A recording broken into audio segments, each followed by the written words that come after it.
perlawananku kepada ibu mertua dan adik ipar.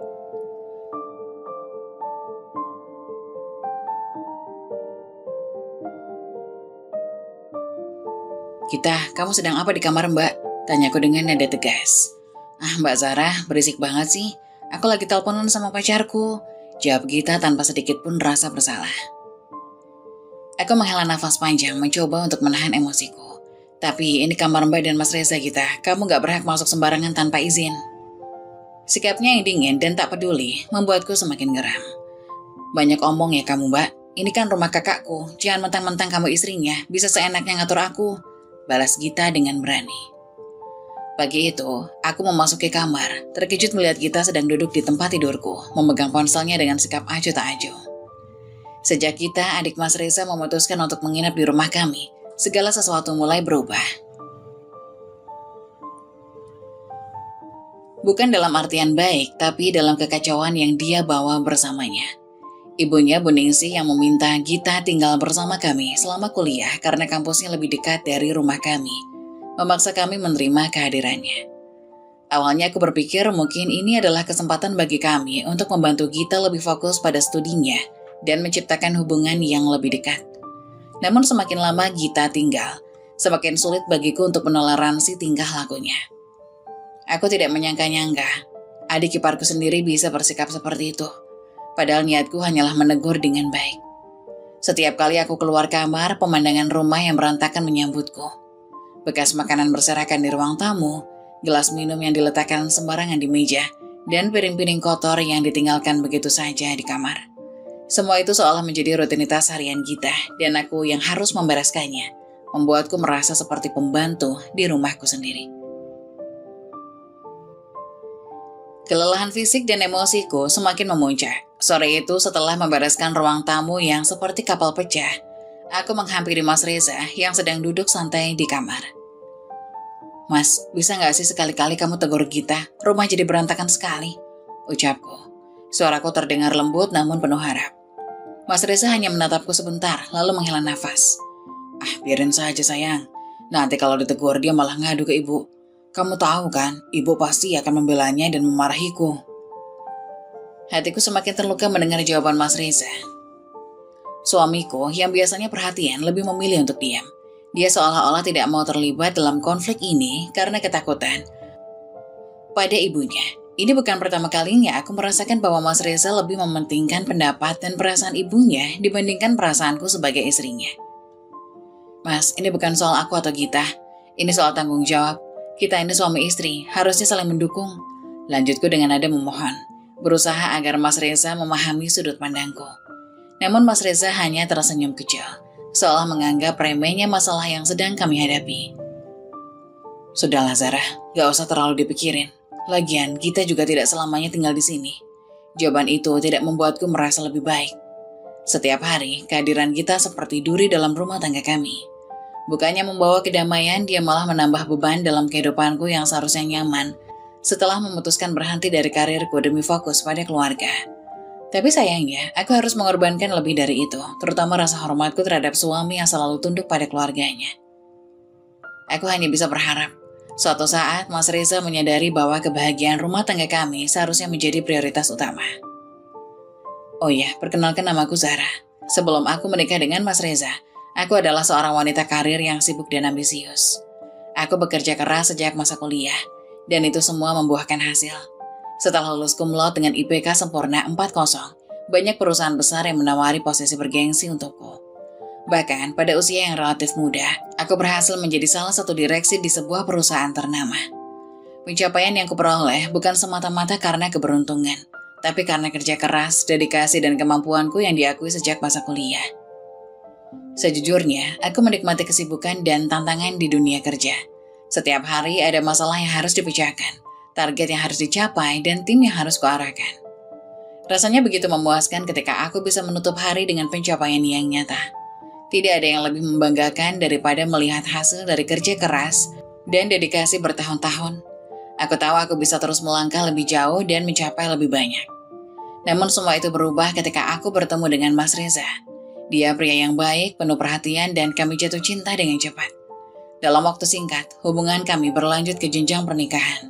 Mas Reza selalu mendukung karirku. Setidaknya itulah yang aku pikirkan di awal. Namun setelah menikah, dia mulai mengisyaratkan harapannya agar aku bisa fokus pada rumah tangga.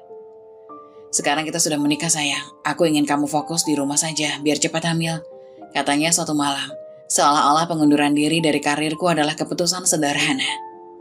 Aku terdiam saat mendengar permintaan itu. Di satu sisi, aku mencintai Mas Reza dan ingin membangun keluarga bersamanya. Namun di sisi lain, karirku adalah bagian dari diriku yang sudah kugeluti bertahun-tahun. Rasanya berat untuk melepaskan itu semua. Tapi aku berpikir, mungkin ini adalah fase baru dalam hidupku. Fase di mana aku akan menjadi istri dan diharapkan seorang ibu. Aku ingin membahagiakan Mas Reza dan aku tahu dia sangat mendambakan kehadiran anak dalam keluarga kecil kami. Akhirnya, setelah banyak pertimbangan, aku memutuskan untuk resign dari pekerjaan yang selama ini menjadi sumber kebanggaanku. Aku meyakinkan diri bahwa ini adalah pengorbanan yang harus kulakukan demi keluarga yang ingin kubangun bersama Mas Reza. Aku ingin menunjukkan bahwa aku siap untuk perubahan ini, bahwa aku siap menjadi istri yang baik di masa depan, menjadi seorang ibu yang bisa diandalkan. Setelah menikah, kehidupan kami berjalan sesuai rencana. Setidaknya itulah yang kupikirkan. Mas Reza bekerja sebagai manajer di perusahaan yang sama tempatku dulu bekerja. Jabatan itu memang didapatkan berkat campur tanganku. Saat itu aku merasa ini adalah cara terbaik untuk membantu suamiku membangun karirnya. Bahkan jika hal itu berarti membuka jalan baginya dengan sedikit pengaruh yang kumiliki di perusahaan. Namun, seiring berjalannya waktu, rasa bersalahku yang telah membuka pintu kerja untuk Mas Reza berubah menjadi sebuah kebanggaan. Mas Reza memang bukan orang yang malas. Dia selalu tekun dan bekerja keras setelah mendapatkan posisi itu. Dan perlahan, dia berhasil mendapatkan kepercayaan dari atasannya. Ketekunannya dalam menghadapi tantangan pekerjaannya membuatnya berkembang menjadi sosok yang bisa diandalkan di tempat kerja. Di luar rumah, dia terlihat seperti pria sukses, seorang manajer yang dihormati oleh bawahannya. Banyak orang di kantor yang mulai memandangnya dengan kagum, dan itu membuatku merasa sedikit lega bahwa campur tangan awalku tidak sia-sia. Namun di balik kesuksesannya di tempat kerja, ada hal lain yang terus menggerogoti rasa hormatku padanya. Hubungan kami yang seharusnya semakin kuat setelah menikah justru mulai terasa rapuh. Setiap kali ada masalah, terutama yang menyangkut kehidupan rumah tangga atau hal-hal kecil yang menyentuh keluarganya, Mas Reza selalu mencari perlindungan di balik sosok ibunya. Entah itu tentang keuangan, kebersihan rumah, atau bahkan masalah kecil, seperti selisih paham antara aku dan Gita, adiknya. Dia selalu membawa masalah itu ke ibunya, seolah-olah dia tidak bisa mengambil keputusan sendiri. Aku merasa diabaikan, seolah aku tidak dianggap sebagai pasangan yang setara, yang seharusnya bisa diajak berdiskusi untuk menyelesaikan masalah. Sejak awal pernikahan kami, aku berharap bisa menjadi tim yang kuat bersamanya, menghadapi segala tantangan dengan bersama-sama. Namun nyatanya, Mas Reza lebih sering menganggap ibunya sebagai solusi atas segala permasalahan, bukan aku istrinya. Aku mencintai Mas Reza, itu tidak bisa dipungkiri, namun rasa cintaku padanya perlahan memudar. Aku butuh suami yang bisa memimpin rumah tangga, yang bisa berdiri sendiri dalam mengambil keputusan. Bukan seseorang yang terus bergantung pada orang tuanya. Setiap kali dia curhat ke ibunya tentang masalah kecilnya di rumah kami, aku merasa tersisih. Rasanya seperti aku tidak pernah cukup penting dalam hidupnya, atau setidaknya tidak penting dalam mengambil keputusan yang menyangkut pernikahan kami. Satu malam, setelah Mas Reza kembali mengunjungi ibunya, aku memberanikan diri untuk berbicara. Mas, kenapa setiap kali ada masalah kecil di rumah, kamu selalu cerita ke ibu? Bukannya harusnya kita yang menyelesaikannya bersama? Mas Reza menatapku sejenak sebelum mengalihkan pandangannya. Ya, aku cuma ingin minta saran. Ibu kan lebih pengalaman dalam hal-hal seperti ini. Tapi aku ini istrimu, Mas. Jawabku pelan, menahan kekecewaan. Bukankah seharusnya kita saling mendukung dan menyelesaikan masalah ini bersama? Bukan selalu melibatkan orang luar, bahkan meskipun itu ibumu. Mas Reza tidak membalas dan keheningan malam itu begitu berat. Dalam diam aku sadar bahwa masalah ini lebih dalam dari sekedar kebiasaan kecil. Ini tentang bagaimana dia melihat peran kami dalam pernikahan ini. Dan bagaimana aku harus berjuang untuk mendapatkan posisi yang layak sebagai pasangannya. Sejujurnya, sejak hari pertama menikah dengan Mas Reza, aku sudah merasakan ketidaksukaan terhadap keluarganya, terutama ibu mertuaku Bu Ningsih. Dia adalah sosok yang rewel, selalu merasa tahu segalanya, tak mau kalah dan selalu mengkritik segala sesuatu. mulai dari cara aku berpakaian hingga cara aku mengurus rumah tangga. Setiap kali kami bertemu, ada saja komentar pedas yang keluar dari mulutnya seolah aku tak pernah cukup baik untuk anaknya. Sikap Bu Ningsih yang cerewet dan selalu ikut campur itulah yang akhirnya membuat keputusan besar. Aku membeli rumah sendiri, aku tidak bisa terus-terusan tinggal bersama mereka di rumah lama Mas Reza. Tempat di mana aku selalu merasa diawasi dan dikritik. Aku ingin merasa nyaman di rumahku sendiri bersama suamiku tanpa intervensi keluarga mertua yang terus membuatku merasa tertekan. Tapi aku tidak pernah mengungkapkan hal ini kepada mereka. Ibu Ningsih dan Gita tidak pernah tahu bahwa rumah yang kami tinggali sekarang sebenarnya aku yang beli. Mereka selalu berpikir bahwa itu adalah hasil kerja keras Mas Reza. Aku sengaja menyembunyikan hal ini karena ada kesepakatan sebelum aku dan Mas Reza menikah. Kami berjanji bahwa aku akan menjaga rahasia tentang siapa diriku sebenarnya. Memang jika melihat aku dulu, semua pasti pria berpikir ulang jika akan menikahiku. Karena aku seorang wanita karir yang cukup sukses, bahkan memiliki jabatan tinggi sebelum memutuskan berhenti bekerja. Itu juga yang membuat Mas Reza merasa tidak nyaman jika keluarganya tahu bahwa istrinya lebih sukses darinya. Dia takut akan pandangan keluarganya, terutama ibunya. Jadi demi menjaga perasaannya, aku sepakat untuk menyembunyikan hal itu, agar dia tidak merasa minder. Kesepakatan itulah yang kemudian membuat keluarganya, terutama Bu Ningsih, memandang rendah diriku.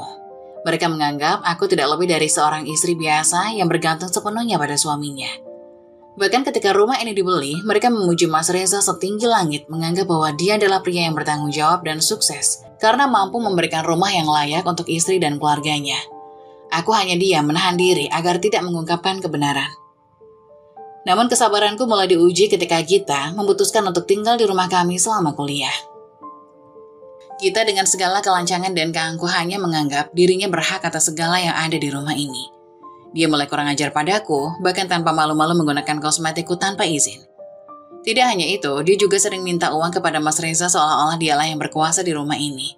Dia memperlakukan Mas Reza seperti orang yang bisa memberinya segalanya, sementara aku dianggap sebagai sosok yang hanya menumpang, tidak punya andil apapun. Gita seringkali memperlihatkan sikap yang meremehkanku. Dia berbicara seenaknya dan yang paling mengesalkan adalah caranya berbicara tentang rumah ini. Seolah-olah semua yang ada di dalamnya adalah hasil kerja keras Mas Reza. Mungkin karena Gita tumbuh di bawah pengaruh kuat ibunya, dia pun mewarisi pandangan bahwa aku hanyalah istri yang tak berguna.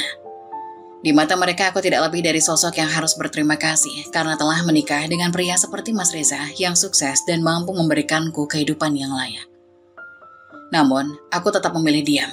Aku ingin melihat sampai sejauh mana mereka akan menunjukkan sifat asli mereka. Apakah mereka akan terus menganggap rendah diriku? Atau apakah mereka akan mulai melihatku dengan cara yang berbeda jika tahu siapa aku sebenarnya? Aku tetap membiarkan semuanya berjalan seperti ini, meskipun di dalam hati ada perasaan marah dan kecewa yang terus menumpuk. Di saat aku masih kecewa dengan adanya Gita di rumahku, aku kembali terkejut ketika suatu hari, Bu Ningsih, ibu mertuaku, datang ke rumahku. Katanya, dia merasa kesepian tinggal sendiri. Jadi dia ingin menginap di rumahku untuk sementara waktu sambil menemani Gita. Mas Reza tanpa ragu langsung menerima permintaan ibunya dengan hati terbuka. Seperti biasa. Namun kehadiran Bu Ningsih di rumah ini justru membawa masalah baru. Alih-alih merasa nyaman sebagai tamu, dia mulai berperilaku seolah-olah rumah ini adalah miliknya. Sifat cerewet ibu mertua kembali muncul di rumahku. Mas Reza, meski aku tahu dia malu karena menyadari bahwa akulah yang berjuang untuk rumah ini, tetap diam. Dia begitu takut dan patuh pada ibunya, tidak berani mengambil sikap untuk membelaku. Rasa takutku itu benar-benar sudah tak masuk akal bagiku, dan aku pun mulai merasa semakin tertekan.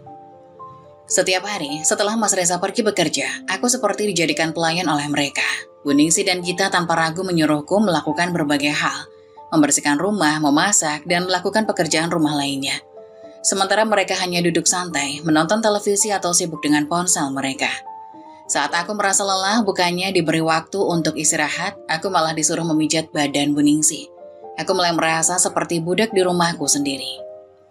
Pada suatu pagi, kesabaranku benar-benar diuji. Saat aku masuk ke kamar, aku mendapati Gita sedang membuka laci lemariku dan mengambil uang tabunganku dengan seenaknya. Tanpa bisa menahan emosi, aku langsung membentaknya. Gita, apa-apaan kamu masuk ke kamar Mbak dan ngambil uang Mbak tanpa izin? Seruku dengan marah. Namun bukannya merasa bersalah, Gita malah melawan dengan wajah penuh arogansi. Ini uang Kak Reza, bukan uangmu, jadi aku bebas mau pakai atau tidak, jawabnya dengan lantang. Aku terdiam sejenak, tak percaya dengan kelancangannya. Hatiku terasa semakin panas. Bagaimana mungkin dia berpikir bahwa semua yang ada di rumah ini adalah milik kakaknya? Padahal dia tak tahu apa-apa tentang siapa sebenarnya yang berjuang untuk semuanya. Tiba-tiba Bu Ningsi yang mendengar pertengkaran kami ikut campur. Dia datang dengan wajah marah. Langsung menarik kerudungku dengan keras hingga hampir mencekik leherku. Sambil menarik kerudungku, dia memaki-maki tanpa henti. Kamu ini memang istri gak tahu diri. Berani-beraninya kamu marahin anakku. Dasar perempuan gak berguna.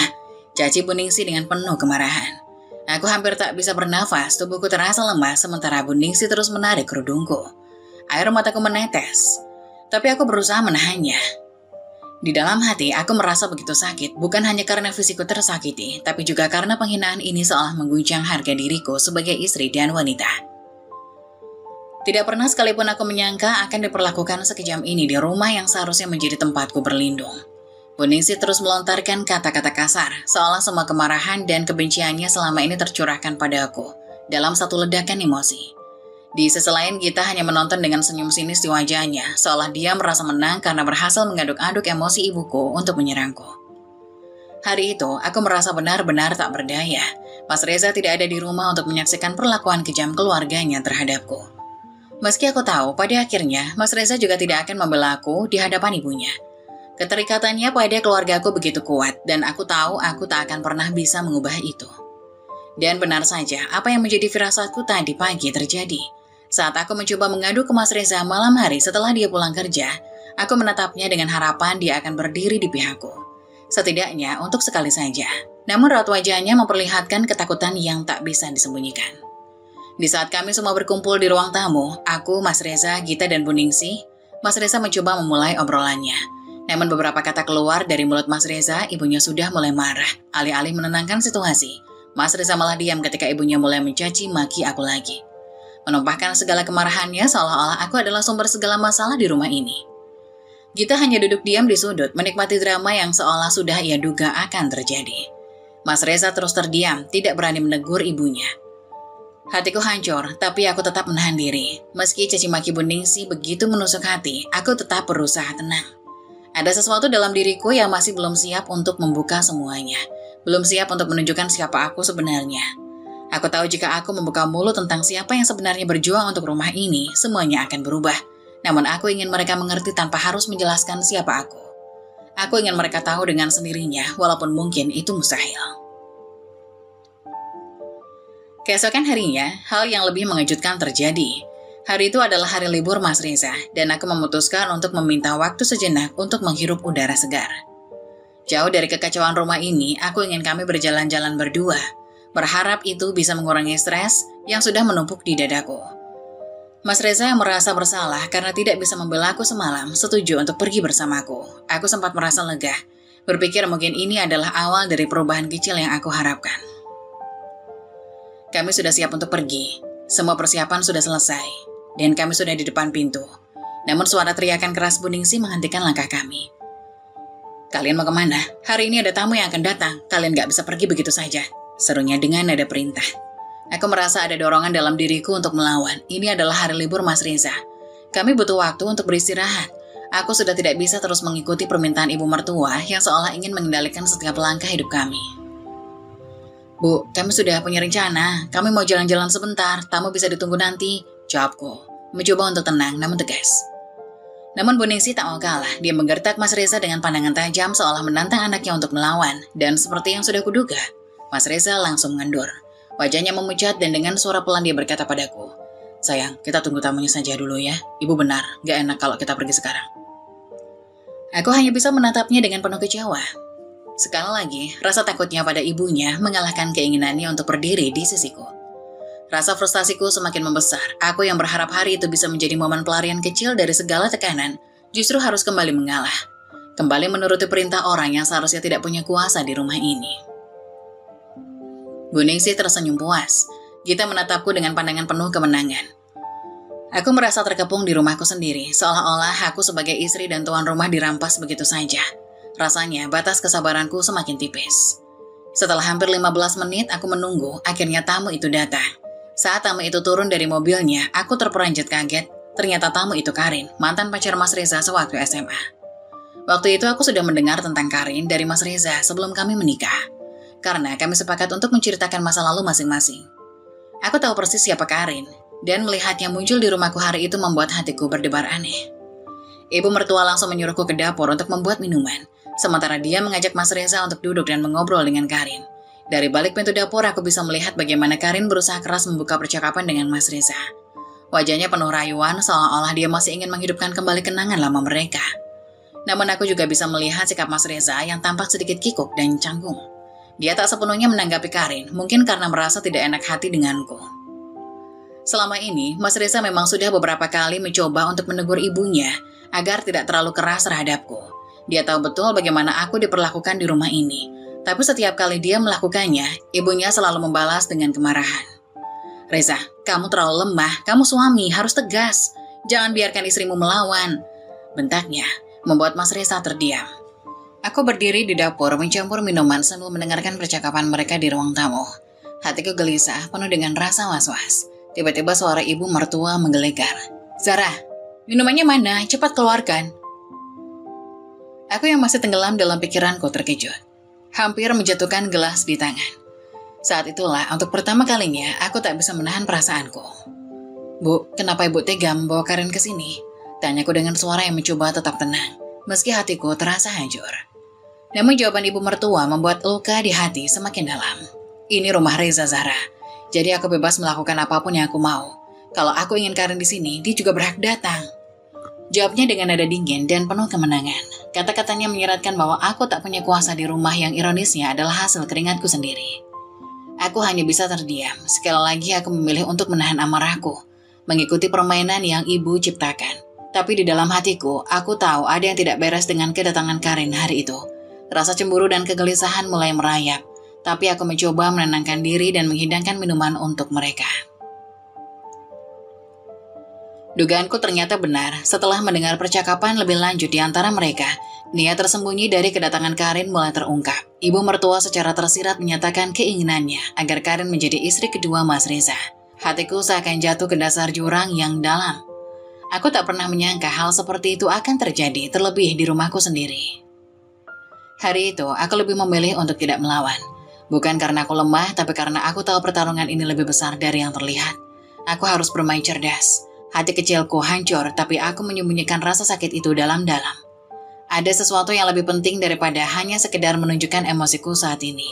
Aku harus menunggu momen yang tepat. Malam itu, saat Mas Reza akhirnya memberanikan diri berbicara kepadaku, kata-katanya terasa seperti pukulan yang menghantam hatiku. Zara, sebelumnya aku minta maaf. Ibu meminta aku menikah lagi. Katanya ini demi kebaikan keluarga. Dia bilang karena kita belum punya anak, mungkin karena kamu mandul. Ucapnya dengan nada lemah. Aku terdiam sejenak, mencoba mencerna apa yang baru saja aku dengar. Kata-kata mandul itu seakan menghancurkan seluruh harga diriku. Aku tak percaya ini keluar dari mulut Mas Reza, orang yang seharusnya mendampingiku, bukan menikam dari belakang. Mas, aku tidak izinkan kamu menikah lagi. Apakah kamu sudah lupa apa yang telah kita lalui bersama? Kataku tegas menatap langsung ke matanya. Mas Reza hanya diam, kemudian aku menyuruhnya untuk dia menemui ibunya dan mengatakan penolakanku. Namun seperti yang sudah kuduga, saat Mas Reza menyampaikan penolakanku kepada ibunya, Bu Ningsih langsung marah besar. Tak lama setelah itu dia datang menemui dan menghujaniku dengan sumpah serapah. Zara, kamu memang perempuan gak berguna. Rumah ini lebih baik tanpa kamu. Reza butuh istri yang bisa memberinya anak, bukan kamu yang mandul.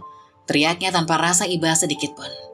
Aku menatap wajah Bu Ningsih, perempuan yang sejak awal pernikahanku sudah memperlakukanku seperti musuh. Mandul, pikirku. Kata itu terus menggema di kepalaku, membakar setiap sudut hatiku. Tapi yang paling menyakitkan adalah melihat Mas Reza berdiri di sana, membiarkan ibunya menghina tanpa melakukan apapun. Matanya hanya menunduk seolah-olah dia tak berani menentang ibunya sedikit pun. Bahkan saat ibunya mengusirku, Mas Reza juga masih diam. Saat itu, aku tahu aku sudah tidak lagi memiliki tempat di rumah yang kucintai ini. Dengan hati hancur, aku berjalan ke arah pintu, siap meninggalkan semua yang pernah menjadi bagian dari hidupku. Ketika aku mencapai pintu keluar, Bu Ningsih menyentuh puncak rasa sakitku. Kamu beban di rumah ini, Zara. Berbeda dengan Karin. Dia orang kaya, selevel dengan Reza. Mereka cocok, bukan seperti kamu. Kata-katanya terasa seperti racun. Air mata menggenang di mataku, tapi aku menolak untuk membiarkannya jatuh. Aku tidak ingin mereka melihatku lemah. Aku tahu ini belum berakhir. Rasa sakit ini bukan akhir dari segalanya. Beberapa hari kemudian, kabar itu sampai padaku. Mas Reza dan Karin menikah siri. Hatiku hancur mendengarnya, tapi suamiku benar-benar tak punya daya di depan ibunya, tak punya keberanian untuk mempertahankan pernikahan kami. Aku dibuang begitu saja, seolah tak pernah ada artinya di kehidupannya. Namun mereka belum tahu bahwa penderitaan yang mereka berikan padaku hanya akan menjadi bahan bakar bagi rencana balas dendamku. Aku tak akan membiarkan mereka bersenang-senang di atas luka yang mereka ciptakan. Aku akan membuat mereka merasakan sakit yang lebih daripada apa yang aku rasakan sekarang. Mereka pikir aku lemah, tunggu saja, karma akan datang. Dan saat itu tiba, mereka akan menyesal telah mengkhianatiku. Bu, apa kita nggak keterlaluan memperlakukan Zahra seperti itu? Tanya Mas Reza dengan suara berat. Ada nada ragu dalam suaranya, seolah perasaan bersalah yang sudah lama ia pendam mulai keluar ke permukaan. Ibunya Bu Ningsih hanya mendengus sambil melipat tangan di dada. Reza, kamu gak usah mikirin wanita itu bisa nggak? Katanya dengan nada sinis. Seakan tak peduli sama sekali. Lagi pula apa sih kurangnya dari kamu sekarang? Kamu udah jadi manajer, punya rumah sendiri, dan yang paling penting istri barumu Karin orang kaya. Kamu harusnya bersyukur, bukan malah takut Zahra akan balas dendam. Tapi Mas Reza tidak merasa aman seperti yang diucapkan ibunya. Hatinya gelisah meskipun kini ia berada dalam posisi yang terlihat nyaman. Dia tahu di dalam hati bahwa semua ini sebenarnya adalah hasil dari campur tanganku. Tanpa aku, dia tidak akan menjadi manajer. Rumah yang kini mereka tinggali yang disangka Karin dan keluarganya sebagai rumah milik Reza sebenarnya adalah buah kerja keras aku yang selama ini aku sembunyikan kebenarannya. Reza sendiri memang tahu kebenaran ini dan semakin hari semakin sulit baginya untuk berpura-pura. Malam itu di rumah yang sekarang ditempati oleh Mas Reza dan Karin, serta ibu mertuaku dan Gita. Suasana terasa tegang meski tak ada perdebatan terbuka. Mas Reza tampak gelisah duduk di sofa dengan tangan tergenggam erat. Pikirannya dipenuhi bayang-bayangku. Bayangan itu tak mau hilang meski Bu Ningsih berusaha menenangkannya. Aku takut, Bu. Aku takut Zahra benar-benar balas dendam. Dia bukan perempuan sembarangan, dia cerdas. Dia tahu setiap detik kelemahanku. Aku merasa semua ini bukan milikku, Bu. Semua yang kupunya sekarang bisa hilang kapan saja. Mas Reza akhirnya mengaku. Ibunya mendesak keras, tak sabar dengan ketakutan yang dianggapnya tidak berdasar itu. Reza, kamu harus kuat. Wanita seperti Zahra itu gak ada apa-apanya dibanding Karin. Kamu sekarang punya istri yang sesuai kelasmu. Kita gak butuh lagi perempuan yang mandul dan gak bisa kasih cucu buat ibu. Bu Ningsih berkata dengan tegas mencoba meyakinkan anaknya agar berhenti berpikiran aneh-aneh. Di sudut lain, Reza menoleh ke arah Karin yang duduk tidak jauh darinya, sibuk dengan ponselnya. Seolah tak ada masalah dalam hidup mereka. Dia merasa semakin terjebak dalam skenario yang diciptakan oleh ibunya dan Karin. Mereka mungkin melihat Reza sebagai pria sukses, tapi di balik semua itu Reza tahu betul bahwa tanpa aku Reza bukanlah siapa-siapa. Sejak perceraianku dengan Mas Reza, aku memilih untuk tetap tenang dan tidak terburu-buru dalam mengambil tindakan. Meski rasa sakit dan penghinaan yang mereka timpakan kepadaku begitu besar, aku tahu bahwa balas dendam terbaik membutuhkan perencanaan yang matang. Aku tidak ingin sekedar melampiaskan kemarahan. Aku ingin memberikan mereka pembalasan yang lebih dari sekedar kata-kata. Aku ingin membuat mereka merasakan apa yang pernah aku rasakan. Rasa sakit tepat di tempat yang paling sakit. Aku meninggalkan rumah itu tanpa memikirkan hal lain selain tujuan utamaku melawan balik mereka. Dan beberapa hari kemudian aku menyewa sebuah apartemen.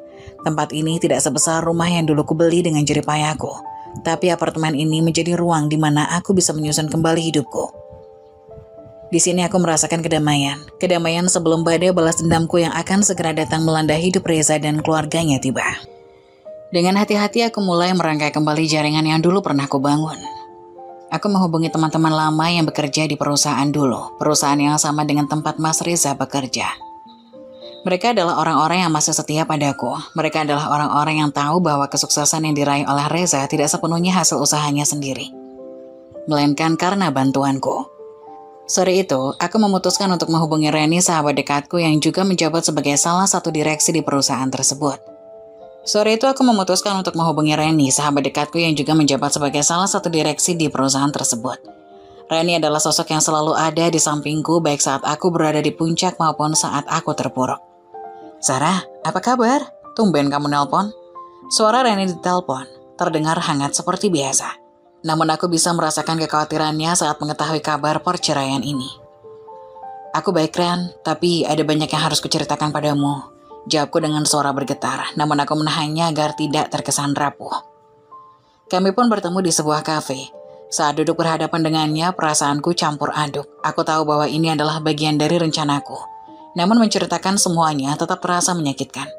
Aku mulai menceritakan apa yang terjadi, dari perlakuan kasar Bu Ningsih, sikap pengecut Reza yang tak bisa lepas dari pengaruh ibunya, hingga bagaimana mereka mengusirku begitu saja. Saat sampai pada bagian tentang pernikahan Reza dengan Karin, aku bisa melihat ekspresi marah Reni berubah semakin tajam. "Sarah, ini sudah keterlaluan." Reni menepuk meja, suaranya meninggi. "Aku tidak akan membiarkan ini begitu saja. Reza harus dipecat dari perusahaan.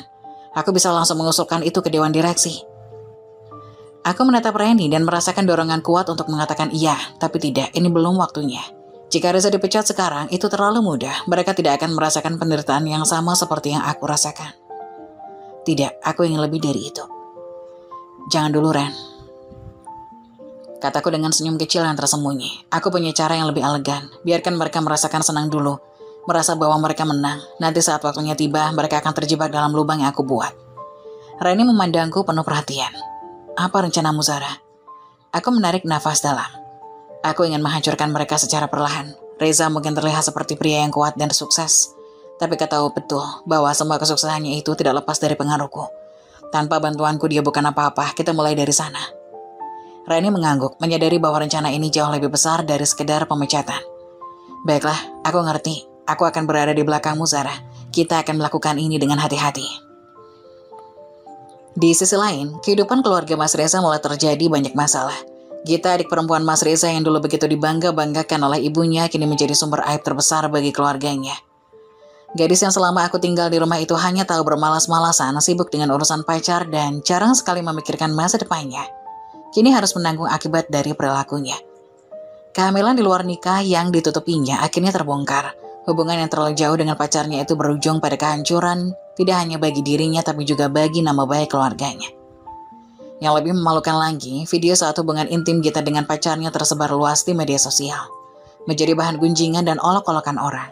Kampus tempat dia berkuliah segera mengambil tindakan tegas, mengeluarkan Gita dengan tidak hormat karena kasus itu telah mencemarkan nama baik institusi kampusnya. Berita ini menyebar cepat, membawa rasa malu dan kehancuran yang tak bisa disembunyikan lagi oleh keluarga mereka. Ibu Ningsih yang dulu selalu memuji-muji Gita di hadapanku, membandingkannya denganku, kini terpuruk oleh aib yang tercipta oleh putrinya sendiri. Kebanggaannya terhadap Gita seketika sirna, digantikan oleh rasa malu yang mendalam. Sementara itu, Mas Reza juga tidak bisa lepas dari masalah ini. Dia berusaha menjaga citra dirinya, tapi reputasinya makin goyah karena kasus yang melibatkan keluarganya itu. Kita sendiri merasa tak kuat menghadapi hujatan dari dunia luar. Setiap hari ia dikucilkan baik di kehidupan nyata maupun di media sosial. Hinaan dan hujatan datang bertubi-tubi, membuat mentalnya semakin hancur. Gita tak hanya kehilangan kebanggaannya, tapi juga akal sehatnya. Di rumah, Gita mengurung diri, menolak makan dan tak mau berbicara dengan siapapun. Kondisi mentalnya semakin memburuk. Ibu Ningsih dan Mas Reza berkali-kali mencoba mendekatinya, tapi bukannya mendapatkan simpati atau pengertian, mereka justru diserang balik oleh Gita dengan lemparan barang-barang di kamarnya. Gita yang kini berada di ambang kegilaan, sering mengamuk tanpa alasan, berteriak histeris dan terkadang bahkan melakukan kekerasan fisik pada dirinya sendiri. Tak ada pilihan lain bagi mereka, akhirnya Ibu Ningsih dan Mas Reza terpaksa membawa Gita ke rumah sakit jiwa untuk mendapatkan perawatan. Keputusan ini adalah pukulan telak bagi keluarga mereka, menandai betapa dalamnya kehancuran yang telah mereka alami. Dengan berat hati mereka membawa Gita ke rumah sakit jiwa. Dalam perjalanan Gita meronta dan meringis, membuat Ibu Ningsih merasa hancur. "Maafkan kami, Gita. Kami tidak ingin ini terjadi seperti ini," ucapnya penuh haru. Di rumah sakit saat Gita diantar masuk, ia berbalik dan berteriak, lepaskan aku dari sini. Kalian tidak punya hak untuk mengurungku. Aku tidak mau di sini." Dengan hati yang penuh kesedihan, Mas Reza dan Ibu Ningsih meninggalkan rumah sakit, menyadari betapa dalamnya kehancuran yang telah mereka alami. Gita yang dulu menjadi kebanggaan mereka, kini terjebak dalam kegelapan yang diciptakannya sendiri. Dan disinilah aku menyaksikan dari kejauhan bagaimana hidup mereka runtuh satu persatu. Tanpa perlu aku bergerak sedikit pun, karma sepertinya telah bekerja dengan sendirinya. Keluarga yang dulu menindasku kini harus menghadapi penderitaan mereka sendiri. Aku merasa puas menyaksikan kehancuran yang menimpa Gita tanpa perlu aku melakukan apapun. Karma benar-benar bekerja dengan sendirinya. Namun rencana balas dendamku terhadap Mas Reza dan keluarganya masih belum selesai. Setelah semua penghinaan yang mereka lakukan, aku tidak akan berhenti sampai Mas Reza benar-benar menyesal telah menceraikanku dan mengusirku. Aku tahu ini baru permulaan dari kehancuran yang lebih besar. Dengan bantuan Reni yang sudah berada di posisi strategis di perusahaan lamaku, aku berhasil ditarik kembali sebagai direksi perusahaan yang sama dengan Mas Reza bekerja. Kini dengan posisiku yang lebih tinggi, Mas Reza secara otomatis menjadi bawahanku. Hal itu adalah pukulan pertama bagi dirinya. Ketika pertama kali dia melihatku kembali di kantor, wajahnya pucat dan dia tak bisa berkata apa-apa. Ketegangan terlihat jelas di matanya. Di saat itu aku merasa puas. Ini adalah awal dari semua yang akan ia rasakan. Mas Reza yang selama ini bersikap dingin dan sombong di depan keluarganya kini hanya bisa terdiam saat berhadapan denganku. Ketakutannya sangat nyata. Mas Reza yang tertekan dengan situasi di kantor akhirnya melakukan apa yang selalu dia lakukan. Bercerita kepada ibunya saat berada di rumah. Namun Ibu Ningsih yang keras kepala dan penuh gengsi tidak menerima situasi ini dengan baik. Alih-alih memberikan nasihat yang bijak, dia malah menyuruh Mas Reza untuk segera keluar dari perusahaan yang aku pimpin.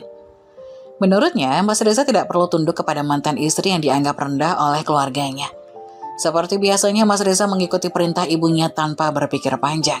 Tanpa ragu, dia langsung mengajukan pengunduran diri.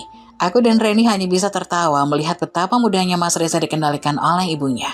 Seolah-olah dia masih bayi yang belum bisa mengambil keputusan sendiri. Bahkan dalam hal yang sepenting karirnya, dia tetap tunduk pada kehendak sang ibu.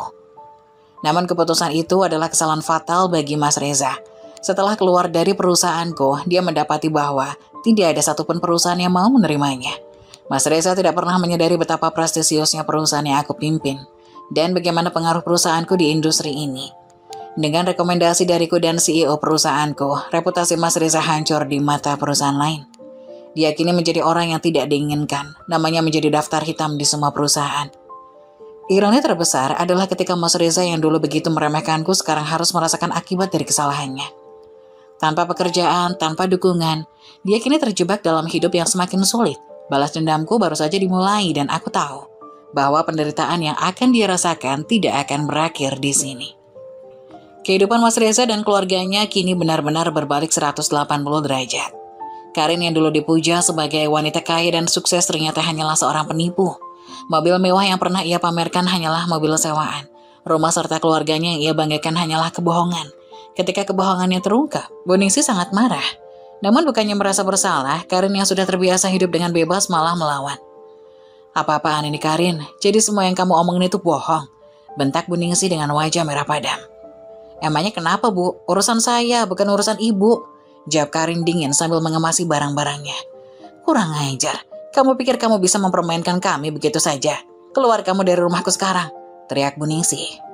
Karin hanya tertawa kecil, menatap Bu Ningsih dengan tatapan meremehkan. Oke, saya keluar sekarang. Lagian mau keluar sekarang pun saya bisa Bu. Toh ini bukan rumah saya. Karin melangkah pergi tanpa menoleh lagi, meninggalkan Bu Ningsih dan Mas Reza yang terdiam tak mampu berkata apa-apa. Karma terus mengejar keluarga Mas Reza. Suatu pagi, beberapa pengacara dan polisi yang aku minta bantuan mendatangi rumah Mas Reza. Dengan sikap tegas namun sopan, mereka meminta Mas Reza dan ibunya segera meninggalkan rumah tersebut. Maaf Pak Reza, berdasarkan dokumen yang ada, rumah ini bukan milik Anda. Kami meminta Anda untuk segera meninggalkan tempat ini, kata salah satu pengacara dengan nada formal. Mas Reza langsung terpancing emosinya. Apa maksud kalian? Ini rumah saya sudah tinggal di sini bertahun-tahun. Serunya dengan nada tinggi. Kalau begitu tolong tunjukkan sertifikat kepemilikannya, kata pengacaraku Pak Arif dengan tenang. Mas Reza tampak bingung. Sertifikat? Saya tidak tahu di mana sertifikatnya sekarang. Pada saat itulah Mas Arif mengeluarkan dokumen dari tasnya dan menunjukkan sertifikat asli rumah yang terdaftar atas namaku. Wajah Mas Reza memucat dan Bu Ningsih yang berdiri di sampingnya mulai menangis. Tolong beri kami waktu beberapa hari lagi. Bu Ningsih memohon sambil menggenggam tangan Mas Reza.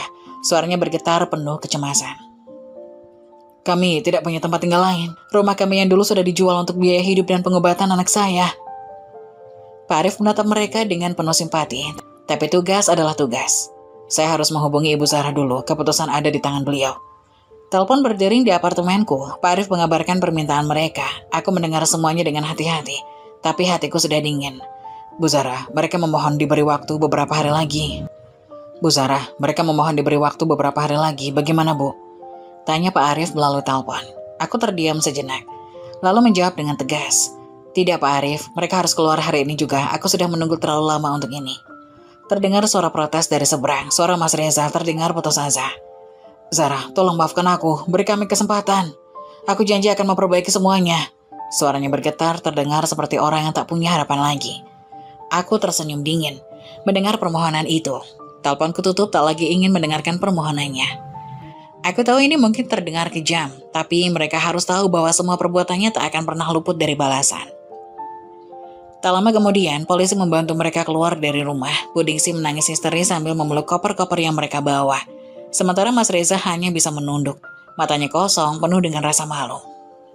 Setelah Mas Reza dan Buningsi dari rumah itu, aku memutuskan untuk pindah dari apartemen ke rumahku yang kini sudah kembali menjadi milikku lagi. Aku menelpon Reni, sahabatku sekaligus rekanku di perusahaan yang sudah banyak membantuku. Reni, terima kasih banyak. Aku sudah siap pindah dari hari ini, kataku lewat telepon sambil tersenyum. Reni tertawa kecil di ujung sana.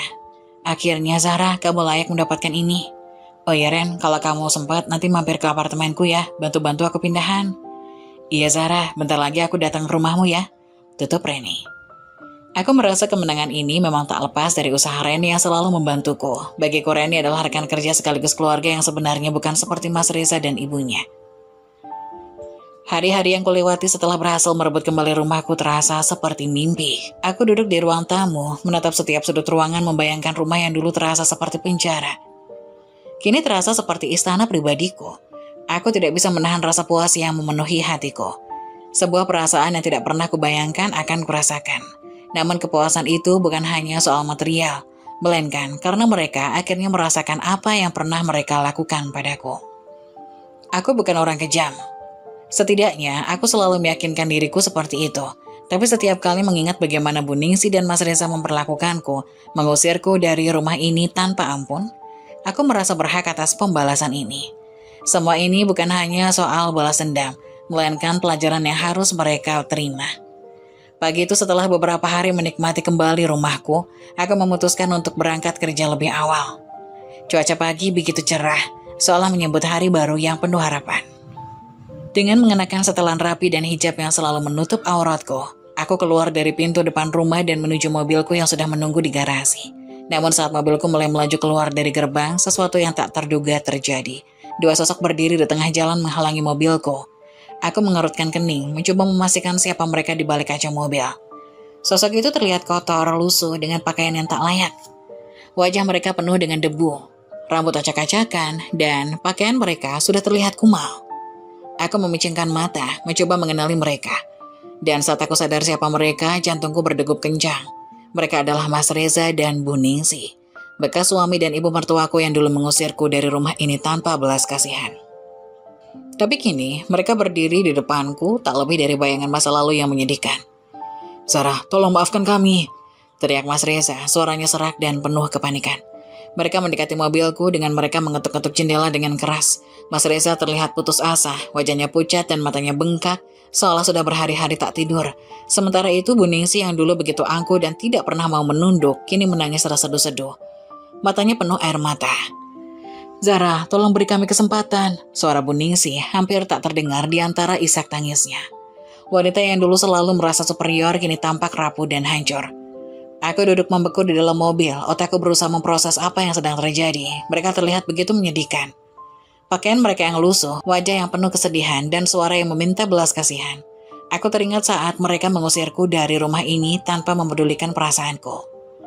Tanpa menunggu lama, aku segera meraih ponselku dan menelpon satpam rumahku.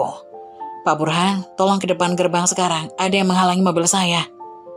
Beberapa menit kemudian dua satpamku datang dan dengan segera mengamankan Mas Reza dan Buningsi dari mobilku. Mereka memisahkan kedua orang itu dari pintu mobilku dengan tegas tapi tetap sopan. Zara, kami mohon. Mas Reza kembali mencoba berbicara, suaranya makin memelas. Kami tidak punya tempat lain, rumah ini satu-satunya harapan kami. Aku keluar dari mobil perlahan, berdiri beberapa meter dari mereka. Tanganku terlipat di dada, mencoba menahan perasaan yang campur aduk. Sebagian dari diriku ingin tertawa, tapi sebagian lagi merasakan rasa iba yang aneh. Melihat mereka dalam kondisi ini, aku teringat bagaimana dulu aku yang berada di posisi mereka, tak berdaya, tersingkir tanpa ampun. Namun aku terkejut saat Mas Reza dan Bu Ningsih langsung berlari menghampiriku. Wajah mereka dipenuhi air mata dan penyesalan. Dalam sekejap mereka bersujud di kakiku, menciumi kakiku seakan ingin menebus semua kesalahan yang pernah mereka buat. "Zara, tolong maafkan kami." Bu Ningsih merintih, suaranya penuh harap. Sementara Mas Reza tampak putus asa. Wajahnya dipenuhi debu dan kotoran. "Kami salah, kamu tidak seharusnya memperlakukanmu seperti itu. Kembalilah pada kami." Namun mendengar permohonan mereka, aku merasa hatiku kembali bergetar, mengingat semua kenangan pahit yang membuatku tersakiti. Rasa sakit yang dulu terpendam muncul kembali, mengingat betapa Gita adiknya selalu melawanku di sekolah, betapa Bu Ningsih sering mencaci maki diriku, dan betapa Mas Reza yang terlalu bodoh untuk mengikuti semua perkataan ibunya. Semua itu membangkitkan emosiku yang terpendam. Aku tidak percaya pada orang sekejam kalian yang kini ingin kembali kepadaku tanpa rasa malu, kataku dengan nada dingin. Kalian datang ke sini seolah-olah semua itu bisa terhapus dengan permohonan maaf ini. Hatiku sudah terlalu sakit untuk menerima kalian lagi. Dengan perasaan yang mengombang-ambing, aku merogoh saku dan mengeluarkan uang 1 juta rupiah. "Ini untuk kalian, tolong jangan ganggu aku lagi," ujarku dengan sinis, mengulurkan uang itu ke arah mereka. Mas Reza dan Bu Ningsih terkejut, wajah mereka beralih antara bingung dan marah. "Zara, kami butuh lebih dari itu," Mas Reza hampir berteriak, tapi suara dan tangisannya hanya membuatku semakin tak peduli. "Reza, aku tidak peduli lagi punya suami yang kayak bayi sepertimu, selalu berada di bawah ketiak ibumu," lanjutku, suaraku ini semakin meninggi. "Dan kamu Ningsih, jadilah mertua yang bijak. Jangan anggap menantu yang tidak punya itu sebagai beban, jadikanlah dia keluargamu." Tanpa menunggu jawaban dari mereka, aku kembali masuk ke mobil. Satpamku segera menyingkirkan mereka dari jalan dan aku bisa mendengar suara Bu Ningsih yang terus menangis, memohon di latar belakang. Mas Reza hanya diam seperti sudah kehilangan harapan. Melihat mereka masih bersimpuh di jalan rasanya seperti melepaskan beban besar dari pundakku. Saat mobil mulai melaju meninggalkan mereka berdua, aku bisa melihat Mas Reza dan Bu Ningsih masih tergeletak di trotoar. Wajah mereka penuh penyesalan dan kesedihan. Di satu sisi mungkin bagi orang lain tindakan ini sangat kejam, namun aku tahu bahwa perlakuan mereka dulu jauh lebih kejam dari yang aku lakukan sekarang. Kepuasan itu bukan hanya karena aku telah berhasil menegakkan harga diriku, tapi juga karena aku ingin menunjukkan kepada mereka bahwa aku bisa sukses tanpa mereka. Aku telah membuktikan bahwa aku bisa berjuang sendiri dan meraih apa yang selama ini mereka anggap tidak mungkin untukku. Meninggalkan mereka dalam ingatan yang menyakitkan. Dalam perjalanan hatiku berdebar-debar. Meski ada rasa puas, ada pula rasa kosong yang menggelayut di dalam dada. Apakah benar ini yang aku inginkan? Menghancurkan orang yang pernah menjadi bagian dari hidupku. Mungkin inilah jalan yang harus kutempuh untuk bisa melanjutkan hidup. Dan dalam perjalanan pulang, aku berjanji pada diriku sendiri. Aku tidak akan membiarkan masa lalu mendikte masa depanku. Aku adalah Zara yang baru, seseorang yang kuat dan tidak akan lagi menjadi korban dari siapapun termasuk mereka. Mobilku melaju perlahan meninggalkan mereka di pinggir jalan. Hanya membawa koper kecil dan beban penyesalan yang menghancurkan. Saat mobil semakin menjauh, aku menoleh ke belakang melihat mereka berdua duduk di trotoar lemah tak berdaya. Aku mendesah panjang, meski hati ini tak sepenuhnya bahagia, aku tahu bahwa ini adalah jalan yang harus kuambil. Mereka perlu merasakan apa yang dulu pernah mereka lakukan padaku, dan sekarang mereka sudah merasakannya.